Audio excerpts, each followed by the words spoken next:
조국 전 대표와 함께 이번에 사면 대상에 오른 인물 중에 가장 눈길이 가는 분은 누가 뭐라고 하더라도 최강욱 전 의원인 것 같은데 네. 유경선 기자, 최강욱 전 의원은 어떤 분입니까? 네, 최강욱 전 의원은 1968년 5월 5일 전북 남원 출생이고요. 서울대 법대 출신입니다. 서울대 법대 법학대학원을 졸업을 해서 그 이후에도 쭉 관련해서 활동을 하셨고요. 그 가장 좀 눈에 띄는 거는 아무래도 군법무관 출신이라는 점인데 이때 활동 이력이 이후에 활동의 기반 자산을 만드는 그런 경험들이 되었습니다. 또 방문진 이사 이력이 있습니다. 네. 방송문화진흥회 이사. 네, 네. 네. 그리고 문재인 정부에서 대통령 비서실 또 민정수석실에서 공직기강 비서관으로 발탁이 되어서 이제 일을 하다가 수사선상에 올랐죠. 수사선상에 올랐다가 이제 국회의원 출마를 하고 열린민주당 대표를 하고 21대 국회의원이 됐습니다. 예. 그러니까 이분 같은 경우에도 굉장히 그 인생 역정이 다채로운 것 같은데 일단 최강욱 전 의원 하면은 군법무관 시절에 명성이 굉장히 높았다고 하던데 맞습니다. 어떤 일 때문에 그랬습니까? 와, 무려 장군을 이제 2명이나 날렸다. 이걸로 굉장히 처음에 이제 이름을 알리게 되었는데 군법무관 시절에 창군 이래 처음으로 그 대장 2명을 구속한 사람이라고 합니다. 2004년 1월에는 그 부대 예산과 공금을 횡령한 의혹으로 창군 이래 최초로 현직 대장이 구속 기소가 됐는데 이걸 이끈 게 이제 최강욱 당시 군 법무관이었고요.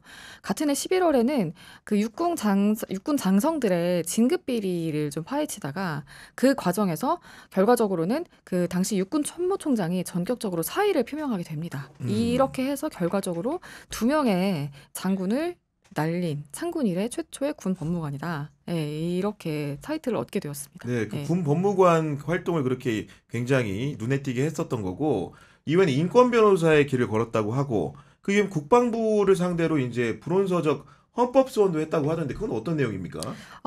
그 국방부가 이제 23권의 불온서적을 지정을 해서 이 부분에 대해서 이 당시 이제 군 법무관들 최강욱 그 전 의원은 이제 군 법무관을 이제 그만두고 말씀하신 것처럼 변호사 활동을 하고 있었던 때에 그래서 이제 이 군 법무관들이 헌법 소원을 제기를 합니다. 그래서 이제 그 과정을 최강욱 전 의원이 이제 대리를 했던 건데, 이거를 군 내에서는 항명으로 생각을 해서 이 당사자들에 대한 굉장히 좀 그 징계를 하려고 했고, 그 중에 한 분은 실제로 최근까지도 비교적 한 4, 5년 정도까지도 10년 넘게 쌓아오셨더라고요.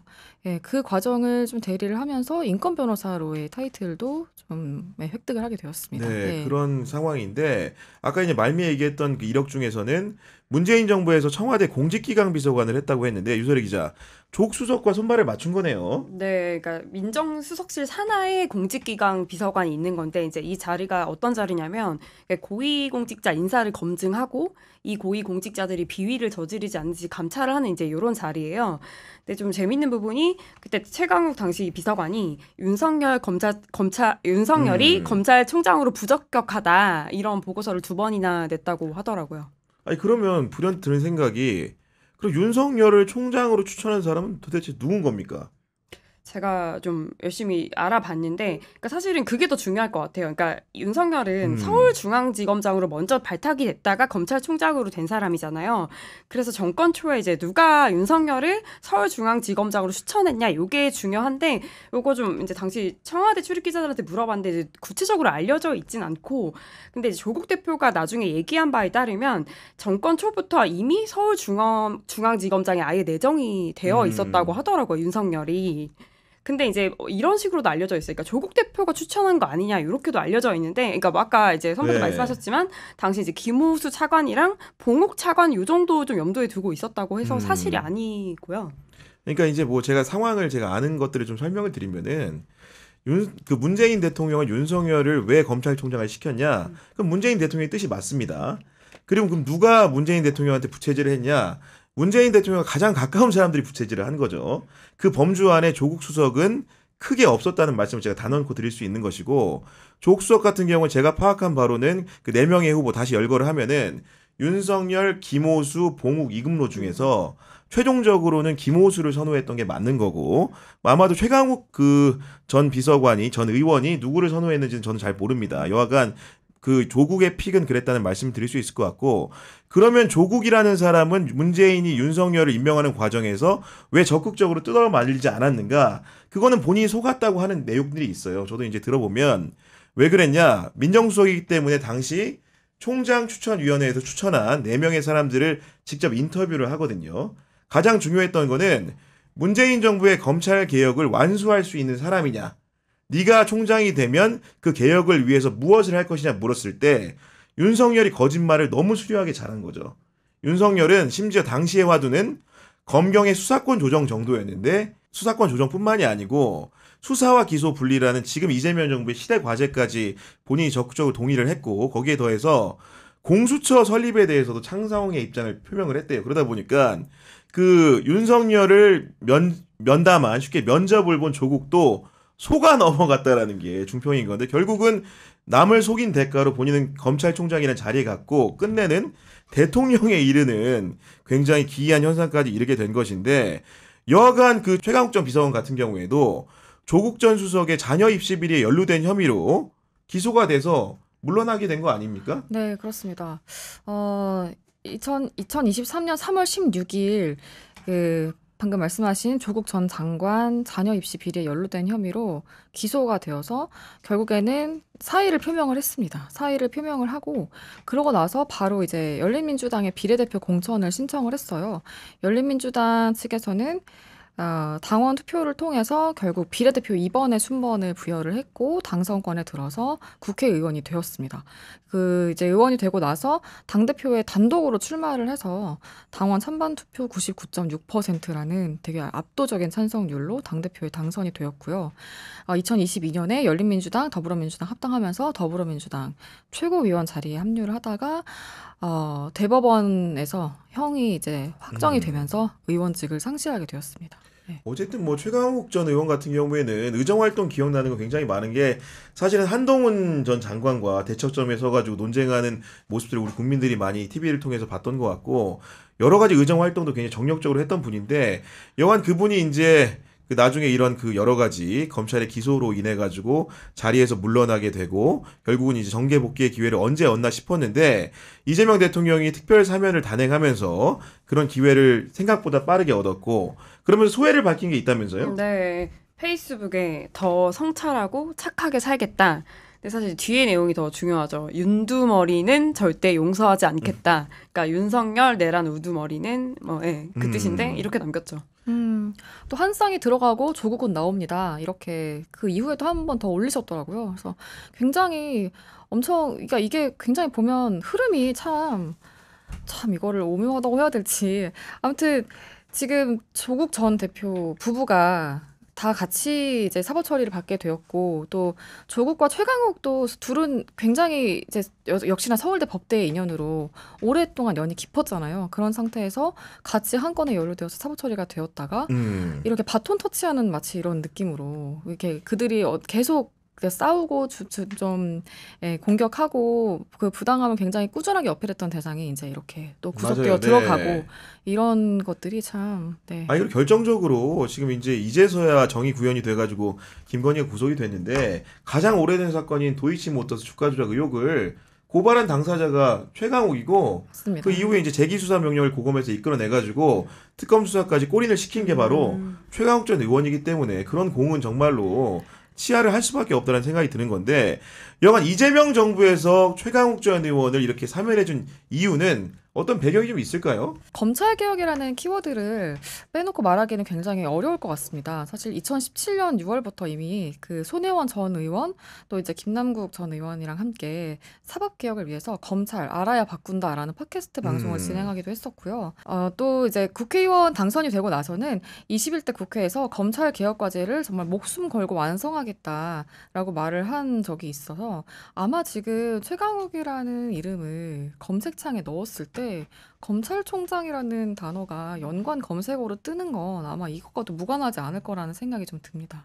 아니 그러면 지금 당장 얘기를 드리면 궁금한 거는 최강욱 전 의원의 검찰총장설이 뭐 자동 검색어가 완성될 정도로 사람들의 사이에서 많이 회자가 된다는데 실제로 총장이 될 수 있습니까? 글쎄요. 사실 일단은 뭐 정치권에서는 이만한 인물이 또 있느냐라는 반응을 음. 좀 보이는 것 같기는 해요. 그러니까 전현희 민주당 최고위원의 경우에는 뭐 검찰 개혁에 대해서 이만큼 확고한 의지를 가지고 또 충분히 그럴 역량을 가진 분이 있느냐 이런 식으로 이제 말을 했는데 물론 알 수는 없지만 적어도 수사기소 분리라든지 또 공소청 전환이라든지 이제 이런 부분에 있어서는 분명히 역할을 좀 할 수가 있을 것이라는 취지로 말을 하더라고요. 네. 네. 우리 유설희 기자는 좀 어떻게 전망을 합니까? 저도 이 대통령이 꽤 심도 있게 검토하지 않을까라는 생각이 드는 게 왜냐하면 대통령이 지금 원하는 수준의 검찰 개혁을 완성할 수 있는 사람이 누굴까 했을 때는 사실 최강욱 의원밖에 좀 떠오르지 않거든요. 그래서 그런 취지에서 꽤 가능성이 높지 않을까 이렇게 보고 있습니다.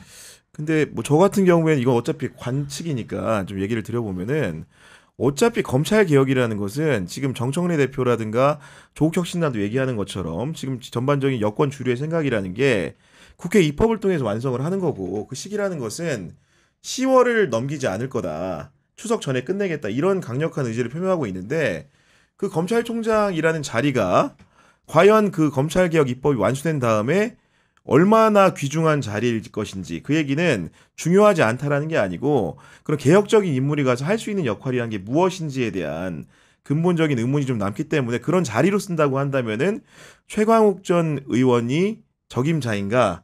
라는 개인적인 좀 의문이 드는 것이고 왜냐하면 결국은 개혁이 있은 다음에는 기존에 있는 조직을 1년간의 유예기간을 통해서 어르고 달래고 공소청으로 이끌어가고 일부는 중대범죄수사청으로 또 인소를 해야 되기 때문에 어떻게 보면은 개혁 인사가 필요하다기보다는 그 조직을 아우르고 뭔가 이끌어갈 수 있는 기존의 이제 검찰 정체성이 일부는 남아있는 사람을 임명하는 게 조직 안정의 측면이라든가 개혁 이후의 상황들을 대비하는 데는 조금 더 수월하지 않을까라는 생각을 갖고 있기 때문에 이재명 정부 역시도 그런 정도의 상황 판단을 할 것 같고 그런 의미에서 개혁이 만약에 필요하고 1년 동안의 과제가 있고 1년 뒤에 완수할 사람이라면 최강욱을 보내겠지만 그 아마도 입법이 완성되고 뭔가 그걸 수습하는 사람으로는 최강욱 전 의원이 그렇게 적합한 인물은 아닌 것으로 보인다. 그렇기 때문에 개인적인 관측으로는 최강욱 전 의원이 총장 될 확률은 굉장히 낮다고 봅니다.